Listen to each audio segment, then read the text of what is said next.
up? Today is Wednesday, November 9th, 2016. As you can tell, the world is still moving, the world is still breathing. And then anything that happened yet last night about the election has no effect. I am climbing to see, because I am on the rooftop of a Santa Monica garage, to basically see if I can catch a glimpse of Santa Monica Beach.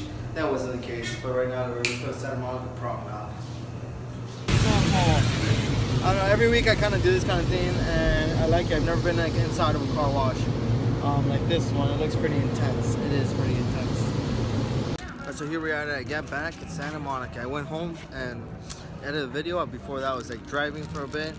Now I got some candies, got some blue gummy bears because they're the best, and then some Reese's Cups, some Oreo cookie, Oreo chocolate chips or Oreo cookie, chocolate covered Oreos, which are actually pretty good.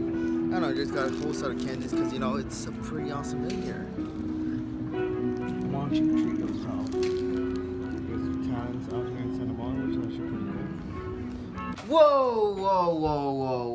So yesterday I released my thoughts on the election. It was my thoughts on the overall election. I did not state who I voted for. I did not state who shouldn't be president, who should be president. I did not state any of the above. All I said is the fact that our country is now being 50% divided, like down the line, like in the middle. There are 50% of the people who don't feel represented by the current president that has been elected. And that's something that happens every freaking 4 years. It's something that it's just something you can't really control. You go out and vote. Did you know that out of the entire population of the United States, only 50% of them voted? 50%, there were 50% people that didn't even vote. And we're not talking entire population, we're talking about the entire population that can vote. 50% of them only went out to vote. So when you're talking about like there's a problem here, there's definitely a problem here, because 50% of the people who are mad right now didn't even vote. Didn't even vote, and I think they have no right to be mad because they were not involved in the election. If they wanted to speak out their voice, they could have voted. So when I'm looking at the comments segment of the day, I understand there's a lot of people mad. We're gonna go ahead and slice the comments segment of the day, because there's just so much thought process, and that's your thoughts, your opinion. That's something that should be respected, and we're not gonna go ahead and criticize your comments or thoughts or your thought process in this vlog whatsoever. Like, just like the way I'm not going to tell you who I voted for, we're not going to go ahead and discuss that. We're not going to go ahead and discuss who I voted for, because it doesn't really matter.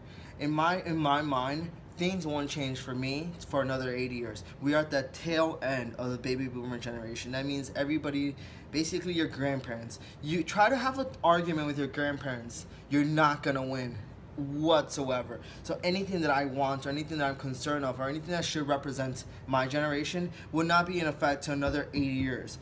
Another 80 years, that's when Generation Y will come in. I am Generation X. Generation Y was more involved with the technology, upbringing and stuff like that, and that's when change is really gonna happen. Not for another 80 years. We're gonna be scared for the next 4 to 8 years. Things are gonna go up, things are gonna go down, things are gonna go bad, things are gonna go good. We have no control of it. We have nothing to say, but every 4 years we put our vote and hope that the person that we want wins. So there you go. That's my thought process on the whole election. You have the right to protest, but you don't have the right to be violent. Don't be a violent protester. Destroying the place where you live at is not a way of protesting. You're just destroying where you live. How does that even make sense? Why? Jimmy, I can't wait till 2 weeks are over. I honestly mean when I said 2 weeks, all this will blow over. We won't even hear about it anymore until January 20th, when he actually goes into presidency. Alright guys, I'm going to end the vlog here. Thank you guys so much for watching. I'll see you guys tomorrow.